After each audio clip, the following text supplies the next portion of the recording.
Well, thanks for staying with us on the program this morning. We'll also delve into more issues making the rounds in the news this morning. We're joined virtually by Comrade Segun Ayoola, who is a Public Affairs Analyst. Good morning to you, Mr. Segun. Can you hear me? Yes, good morning. Good morning, my brother. It's a pleasure to have you on the program. Before the break, I was in conversation with Patriot Desmond. We're looking at the significance of a statement made by former First Lady Dame Patience Jonathan, in which she endorsed President Bola Ahmed Tinubu's 2027 bid, thereby dismissing any hints of a return of her husband and herself to the Aso Rock Villa in 2027. Or what do you make of this? Thank you very much for the opportunity to make my input. The former First Lady, Dame Patience Jonathan, is an astute politician. She's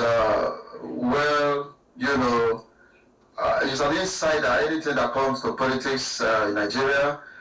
And if she endorses President Ahmed Bola Tinubu by saying that she's not going back to the villa, she's okay with the sitting president, that goes to tell you that the amount of belief, trust she has on the sitting president.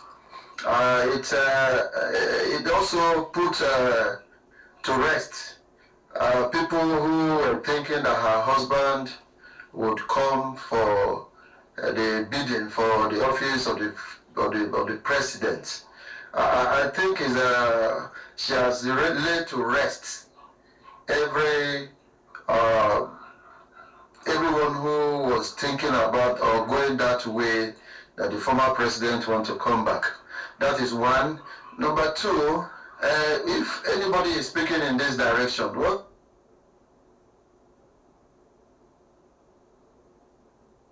Hello, Mr. Segun. Well, it's safe to say that Mr. Segun is not tilting towards. Yeah. Okay, your network is.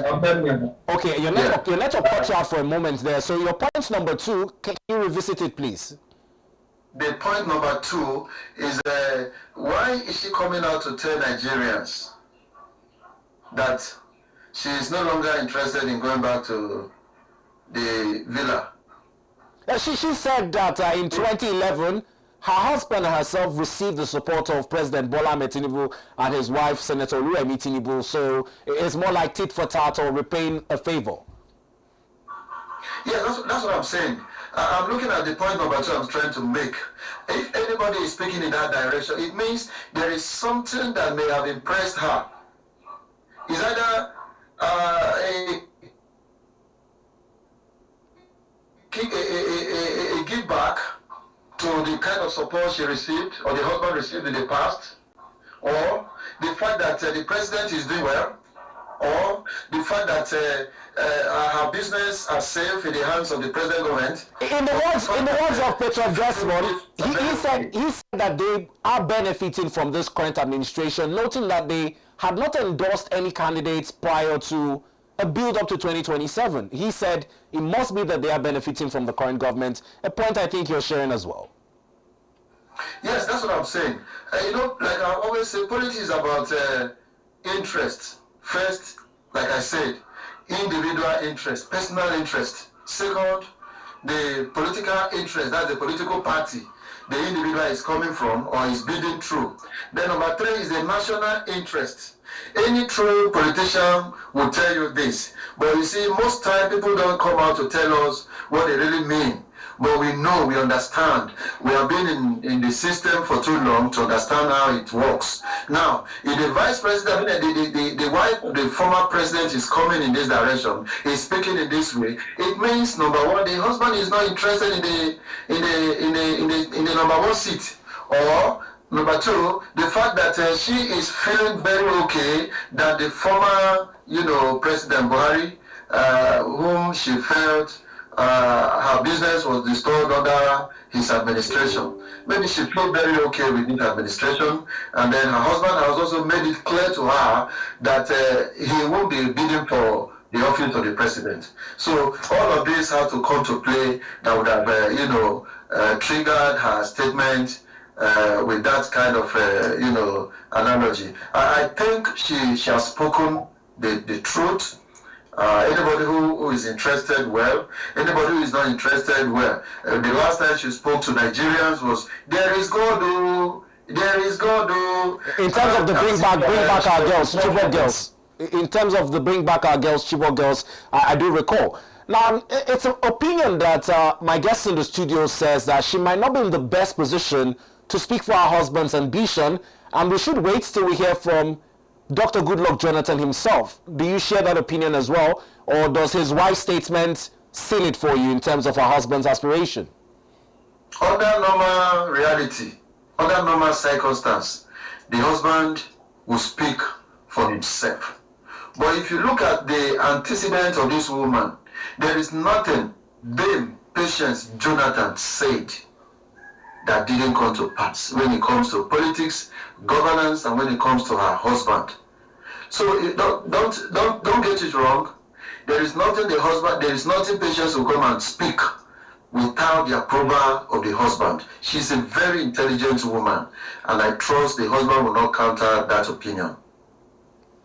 Well, let's leave this topic and pick up another issue in the news, and it's the situation in Rivers State. Whilst we talk about 2027, a lot of Nigerians still believe that the declaration of a state of emergency in Rivers is some sort of a power grab.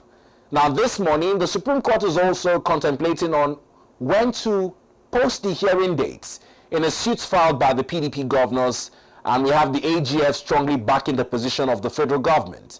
A debater on first, would you consider the state of emergency a power grab? And secondly, the payment of local government money.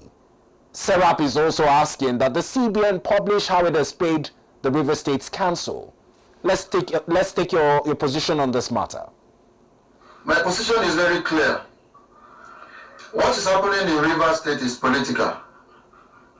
And as that may be, power grab may come in, but then Rivers is very, is very sensitive. Sensitive in the sense that political attention over the years, Rivers have attracted political attention over the years, and the kind of governors that they have over the years, and so on. Now, when the issue of emergency rule in Rivers State came up, some of us condemned it. But when you look at it critically, you will understand that the president tried to intervene by calling the two parties involved, the FCT minister and the sitting governor. If they had an agreement, the president by now should know better, even at that time, and that was why he called the two of them. You and I know, I think the press was there. He called them, called other persons involved in the matter, spoke to them, and no result came out. And then he ended up, asking somebody to go and sit over the governance, pending when they said, he gave 6 months. Whether power grab or nothing, the PDP has gone to court. The Supreme Court will come out with their judgment. But as I tell you, I think the best thing the president was to do at that time was this, emergency, rule in the states. It has put to rest all agitations, all insecurity problems, and so on. So for now, the two parties involved, you can see how the governor, the suspended governor, has come out to begin to say that his supporters should please be quiet. In other words, he was like trying to tell them, please, no, like the local palace will say pigeon, no carry your reggae, spoil my blues. Do you understand? No, it has come to the point where the suspended governor will start rethinking, these people supporting me, are they really supporting me? Or they are spoiling matters for me? Now, Mr. Shago, on the position of the suspended governor, it's a statement and a question I asked Peter Desmond earlier. he says his spirit has left the Rivers government house. Speaking like that, does this not send the wrong signals to your supporters that you may as well be done with the business you have as being governor in terms of returning after the initial period of suspension? He said he feel better. As a suspended governor, he feel better. He feel healthy. He feel great. And so that has to tell you the moment he was relieved of that appointment, suspended of that office, he now begin to have a rethink, fresh air, a kind of rejuvenate, a kind of getting himself in the right direction. And you begin to think right. You see, I've always said that leadership has a demon. When you wouldn't know who you are until you are given a post or a position, then you begin to see the kind of demons that begin to work with you. All the things that happened under Buhari, there are so many things that Buhari begin to regret now as we speak. If he was never president, it's a different ballgame. But after becoming president and during the presidency, there are things he would have done if not for the demons that came over the leadership. So every leadership has demons that goes with that. That's why they have to be very prayerful. Now he's beginning to realize his mistakes. He is beginning to get his footing. He is beginning to see that not all those people who are pushing him or telling him what to do are really supporting him. And that goes to tell us, those who are leaders in other areas, to learn from him. You see, leadership has demons, except you are very careful. Except you are very careful. Now, it's looking like he doesn't want to go back as governor of Rivers State. From his statement, it's also looking like the supporters will be disappointed already by that statement. It also means that Governor Fubara is no longer interested. He is tired of the issues that surround the situation, that surround his governance, that surround his governorship of Rivers State, and so on. And you can go on and on and on. What are the issues? Why haven't they, any of them, neither the governor nor LCT minister, come out to tell Nigerians this is the bone of contention? Well, it's not a problem if they refuse to do that, but the issue is, let them bury whatever issue between them, and Rivers State is more important than the issues between them. Let them see how to forge the state and forward to make the state march forward in terms of administration and so on. So when it comes to local government council payment and all of that, does the emergency rule, those saddled with the power there now as it may be, are they saddled with the responsibilities of payment of salary to the local government councils? And if they are, why not? Why shouldn't they pay? Now, Mr. Chairman, this is the controversy. The Supreme Court had ruled that the local government elections conducted were null and void and would need to be reconducted, saying that the rule doesn't have any relevance for that monies must be paid directly to the elected local government council chairman. The administrator in case has now put 23 administrators at the local government level. Are these structures is the question Nigerians are asking, and why is the law not allowing for monies to be paid to administrators to run the affair and councils? Look at the issue very well. If the Supreme Court is saying that the election was a charade, if the Supreme Court does not believe in the election that was just carried out in the local government whatever, and it's also saying that because this election has not produced a good result, we cannot also empower them as in terms of financing and all of that. I think the government of Rivers State and INEC should do the needful. Let them organize a fresh local government election, and let them elect their leaders at the local levels and come out with a formidable, acceptable, election that will also be agreed by all the parties involved, so that the financing or whatever local government autonomy may imply will begin to interplay for the state.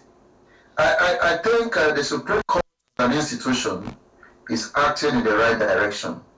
You cannot empower illegality if it is said to be illegal, if it is said to be unacceptable. So there is no how Supreme Court will support such thing as illegal as it may be seen in Rivers, if it is so. Now, it might seem as though a lot of our conversations are tailored towards governance, and let's tilt towards the Nigerian people, as our next issue in the news is a report that the federal government has ramped up domestic borrowing to the tune of over 10 trillion naira.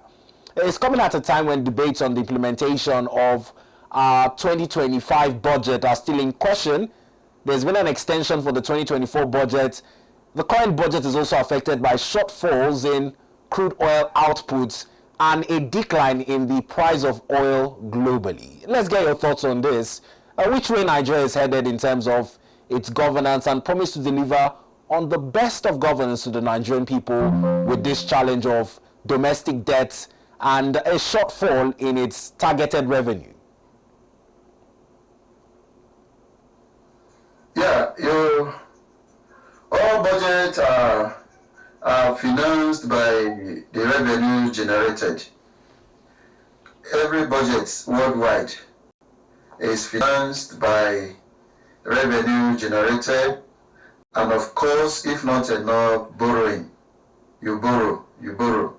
If it runs off its foreign debt to 10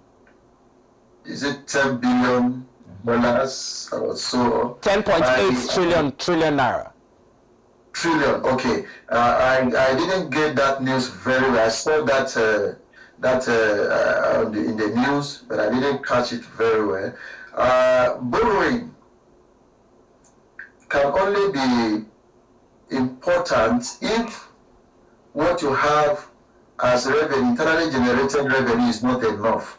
You surely end up borrowing in order to meet up your good governance as promised your people.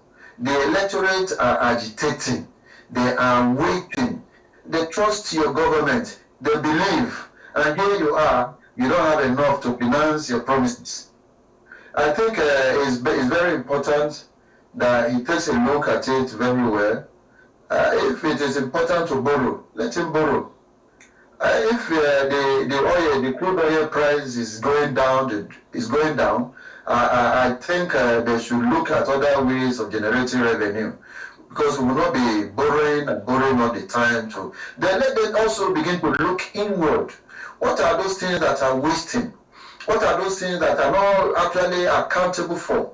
Do we have resources in this country that has not been tapped or illegally tapped, and people are not held accountable? So when you begin to look inward, I think Nigeria is capable of financing, its governance in terms of promises, in terms of good governance, in terms of good administration, provisions of infrastructures, and so on. We are capable. The government should have a team that should begin to look inward. We have so much natural deposit in this country that has not been tapped, and some of them have been illegally tapped without accountability. What are we doing in that area? Set up committees, let them begin to find out, and so that we will not be relying only on oil. We will not be relying only on oil. A time will come that oil will not be so much important, but other resources. What are we going to do? Are we still going to do our budget based on the price of oil? Or because we have oil, we will now do our budget based on that? So we begin to have a rethink of what else, what other things can we tap? What other things can we do? What other things can generate revenue for us without looking at the oil all the time? Because you see, oil revenue has contributed over 95% of our revenue that we fall back to as a nation. What about other resources? What about other natural resources? And you can go on and on and on and on and on and on. It shouldn't be oil and oil and oil. Change is constant. Tomorrow, it may be the turn of another resources. And if we have, why don't we start developing them already? Why don't we start doing something about it? Why don't we look at some other African countries, say they are already building gold refineries. What are we doing in Nigeria? Don't we have gold deposits in this country? Have they been accounted for? Are they not being tapped? Are they not being ferried away from this country? What is happening? And that is not the only thing. There are other natural resources. In Nasarawa, in our suburb, in Nasarawa State, there are lots of natural resources deposited that have not been tapped or accountable for. What is government doing about it? And you can go on. There is one place in Kogi where they are digging a coal. You see, lineup of trailers every now and then in their numbers. Are they being accountable for? Are we taking records of what is taken out of this country? Who is benefiting from it? Who is even responsible for tapping these resources? So maybe the Ministry of Natural Resources or whatever should begin to have a rethink, begin to have an in-look inward, and begin to tell us what Nigeria is capable of generating in terms of revenue, so that we will not be focusing on oil and oil and oil all the time. We have a lot. Boosting our economy, generating economy in other businesses, even exportation of other produce like farm produce and so on. This government can assist. They can come out with policies that will benefit the people from every corners. Mr. Shagu, I quite agree with you, but the challenge here is not that we don't have this reported in the media. It's on the conflict of reports. Whilst the Minister of Solid Minerals, Mr. Dele Alake, was in Paris over the weekend, he talked about how President Bola Ahmed Tinubu's reforms have yielded over 6.9 billion naira in revenue through mining licenses in the first quarter of 2025. The challenge is, we are talking about revenue that we've been able to accrue, talking about how much we've been able to save since the removal of fuel subsidy, but why is the federal government still resorting to domestic borrowing to the tune of 10 trillion naira thereabouts? I quite don't support borrowing up to that amount. That is a large amount of money. I don't quite support that. The Minister of Solid Minerals said he generated 6.something billion naira. My brother, that is not enough. It is way not enough. You know why? You are talking about licensing.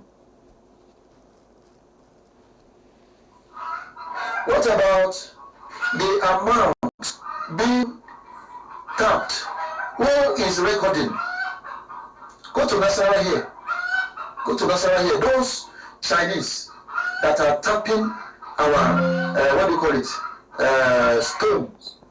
Quarry. Those people that owns quarry, that break stones, and who is taking note of how many tons and tons are being taken, are being sold per day? After generating money from licensing, what about the accountability? If you give me a license of 10 million and I'm generating 200 billion naira, doesn't that tell you that I've cheated you? You have been cheated? Doesn't that tell you that what you are collecting is far less? So it's not about licensing. The minister should also do something different from that. These people are taking a lot. Go to airport and see how many resources are taken out of this country. There are some precious stones I've never seen in my life that I saw.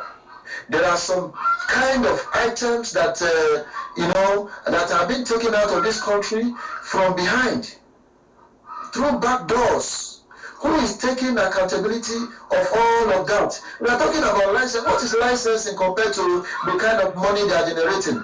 Can't we encourage local companies, local organizations, individuals, local people who are Nigerians to begin to be given this license and do this? Because if they tap, they will have, this sense of belonging that this is our country. We have to better the lot of this country from these resources. But when the Chinese come to tap it, do you think he will look back? He will take everything and add other things. You are taking this one today. What about after taking this, during the period of taking these resources, you discover other resources among what you are taking? Are you going to tell the government that you have discovered in the course of taking what you pay for, you have discovered so resources? Who is taking this into cognizance? This country is blessed, my brother. A lot of resources have been taken out of this country through the back doors. And all Nigerians know is about oil and gas. Oil and gas. It's beyond that. It's beyond. Go to the north. A lot of deposits of diamonds. A lot of deposits of gold. And nobody, the federal government does not have record of how much is being taken out of this country. If you give them license and they are taking more than necessary, who brings that to book? How do you checkmate? All of this have to be done. We have a lot to do in this country, and they can do more. They are trying. The government is trying. The president is trying. The team members are trying. But what we are saying is, let them do more. They can do better. They can do better. We have been taken for a fool by these foreign companies coming to take our resources almost free of charge. And nobody is asking any question. So long as they have a license, photocopy it, place it in their office, you go there, they point it to you, you go back. And the federal government does not have idea how it is being done in other countries. You see how it's done in other countries? And you are taking tons and tons upon tons of billions of tons out of this country, all in the name of you have been licensed to do so. I mean, the federal government should do more. Now let's look at another issue in the news. Nigerians continue to bemoan the opportunity cost with a declining disposable income, despite the approval for a new national minimum wage. The high cost of living and inflation has also made our purchasing power parity decline. Now, it's also been further exacerbated by a new telecom tariff hike. With NCC approving it, Nigerians are now drawn between having to spend the little they have on food, and a report this morning pegging our total consumption of internet data at well over 2.37 trillion naira. It's a challenge Nigerians are asking that the National Assembly intervene in terms of reviewing the price of certain commodities. You see, inflation has come to stay. It began it became worse during Buhari. We need to look back, and then we look in the front. It's very important. When Buhari came in, he said, I'm for everybody, I'm for nobody. And that goes to tell us what happened under his administration. When he came, he closed down borders. Closed down borders. You remember, all the borders that were closed down were actually the borders located in the southern Nigeria. I have to be very, very specific. Those borders in the north were never closed down. They were open, wide open. The rice that they said they should not control southern Nigeria borders, that we already have rice here in Nigeria, supporting local farmers. What did he do? Who did he empower? He empowered only his tribesmen. Go to NISA. I need to mention names here. Go to NISA, a microfinance bank under CBN. Check records of the people that got money for farming, dry season farming, and so on. You have to be a particular religious name before you are given the loan. And after you get the loan, you don't pay back. If you bear other religious name, you are not getting the loan. I was a victim, and that is why I'm speaking in this direction. Some of their staff had to, had to explain to me how it is done, and I felt so bad. He came, empowered only his tribesmen. And what did they do with the money? They couldn't pay back. Now, inflation has gone up. He shut down the borders in the southwest, encourage, people to cross food from other African countries through the north, and his cronies were making money. He forgot that the major access of nation's economy is through the waters, is through the land, through the southern Nigeria. Now you shut it down, and you say you want to protect the interests of the local farmers. And the local farmers, after knowing this, what did they do? They up the prices of their rice, they up the prices of their beans, they up the prices of their yam, and all the farm produce locally in Nigeria. And that was what gave rise to inflation in Nigeria under Buhari. Forget about any other thing. In food is more important. Whatever you do, end up in your belly, stomach. So a hungry man is an angry man. So when you shut down that border, that was what triggered inflation under Buhari. And to worsen the situation, when Mr. President Tinubu came into power, he said the days of subsidies are over, and the whole country began to boil. And as it is, what I can use 70,000 naira to buy under Buhari, I cannot use 210,000 naira to buy now. Go and check records. Those things you were buying 10 naira before, 30 naira cannot buy now. The other day I saw 10 naira on ground, nobody is picking it. The other day I saw 20 naira on ground, nobody is picking it. And I was telling somebody, see money, you know what the person told me? He said, what can this one buy? What can the 10 naira buy? What can the 20 naira buy? And so what am I doing with it? Even the 50 naira, you can buy only a little. You want to buy something now, sir, go to a local market. You will hold your 200 naira to buy ordinary sweets and biscuits. It's as terrible as that. All of these are indications that things are getting worse. And it started under, and I think the sitting president, President Tinubu, is doing a lot to fix that. Now this statement of how things are going in terms of how they have gone from what they were under the then administration of President Buhari to what it is now, have been sentiments shared by the president of the AFDB, Dr. Akinwumi Adesina, who said that things were way better off in the 1960s, but he received some sort of clap back from the presidential spokesman, Mr. Bayo Onanuga, who says that he begs to disagree. I don't know where we put this position of person much like yourself complaining about the state of living and what the government accepts as being true as against its criticism of its administration. You see, my brother, we are used to protecting our interests. Individuals like to protect his interest. Groups like to protect groups' interest, and so on. But I want to say that what will pay us off as Nigerians is when we begin to think like a nationalist. We rationalize everything in this country. So long as you're in power, whatever thing goes, so long as it protects your interest. And that is terrible. And that is what we should be looking at. How do we better the lot? Because I'm not going to stay here forever. Now, what they do is they steal enough to keep them for yet. They steal enough, to keep for their children and their children's children. Because they don't believe in the system. When Bola Tinubu, the president, came into power, one thing that gave me happiness is that he doesn't have a godfather. He has money. He knows politics. He's a thinker, and he's a nationalist. I remember his contribution during Nadeko, and so on.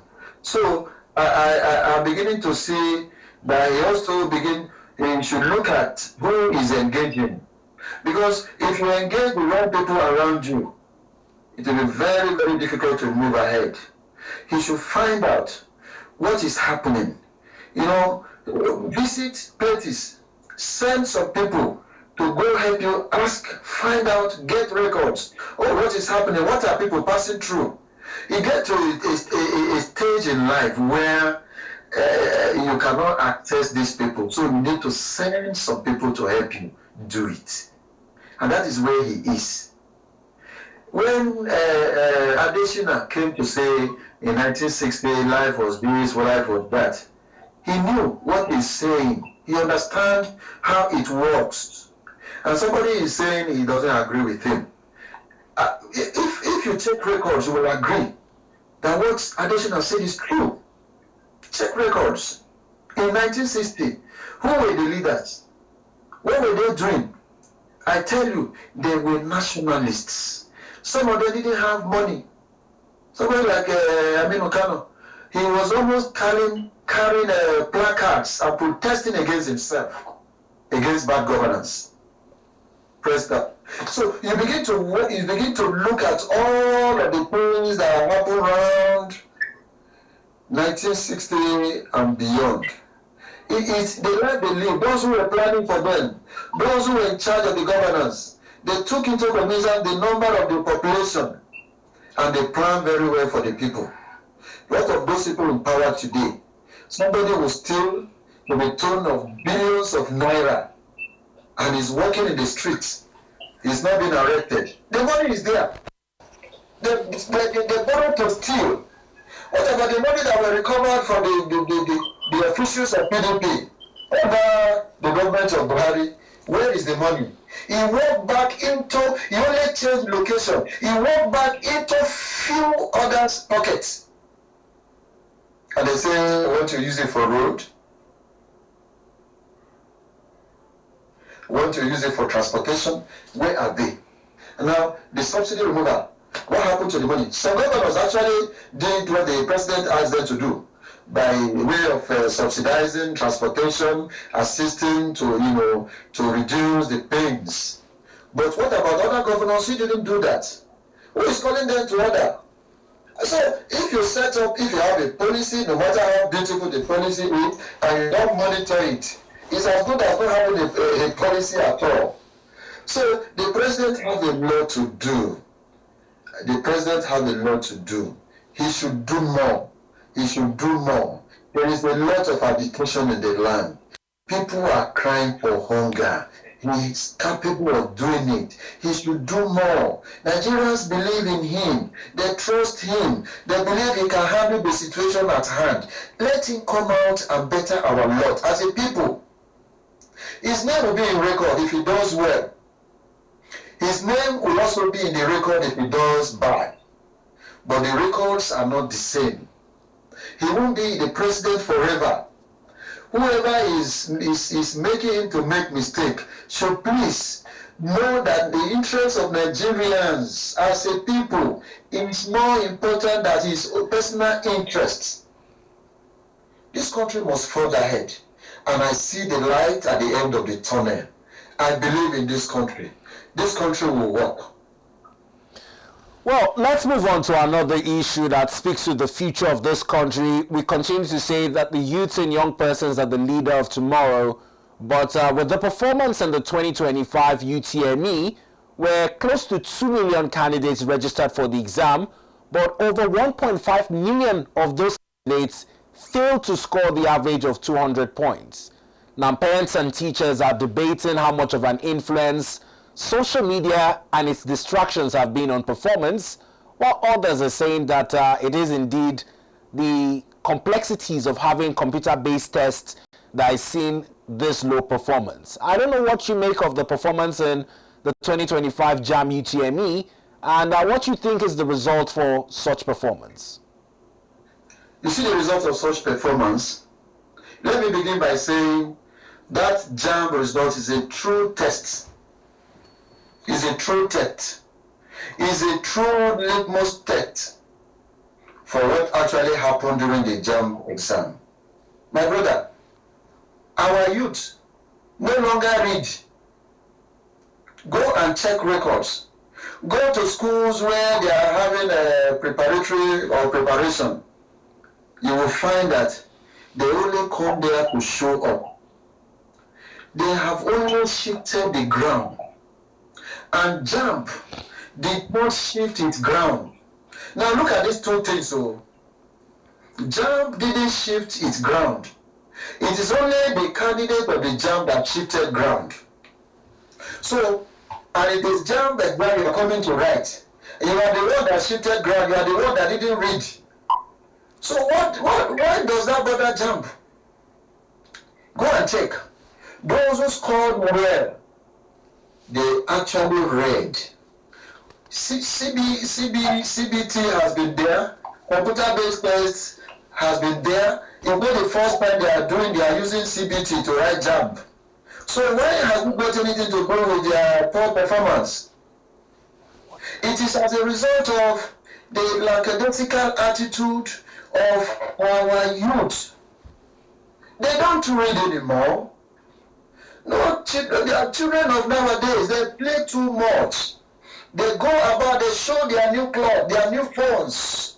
Their boyfriends, their girlfriends, that is what they do when they are going for preparation for their JAMB. Ask them questions. They don't have answers. You are coming, you look prepared for the JAMB, yet you don't have anything in your head. Who is going to help you? JAMB is not going to help them. JAMB is not going to give them free mark. What they got is the result of their tests. I think every sincere parent will know, they will testify that what they have seen, the result of their children, is because of what the child or the children has been able to achieve. Now Mr. Segun, there's also some conversations on what will happen going forward, because over the years we've seen some universities and tertiary institutions have to adjust their cutoff mark to accommodate some level of performances, particularly in regions of the country where they're looking to encourage education. Do you think that this would be a path to toe in line with the 2025 performance? The only thing I advise the government to do is to have a centralized and unified cutoff point. How do you mean the south cutoff point is this, southern Nigeria, then northern Nigeria cutoff mark is this? It should be the same. If I go to school in southern Nigeria, for instance, if I go to the University of Ibadan to study accounting, and then you say my cutoff point is 210, for example, and the one studying accounting in Ahmadu University, Zaria, the cutoff point is 140.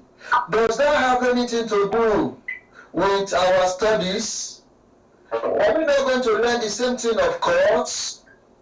What differentiates the two? Why are we creating problems for ourselves? We are Nigeria. Nigeria is one country, indivisible.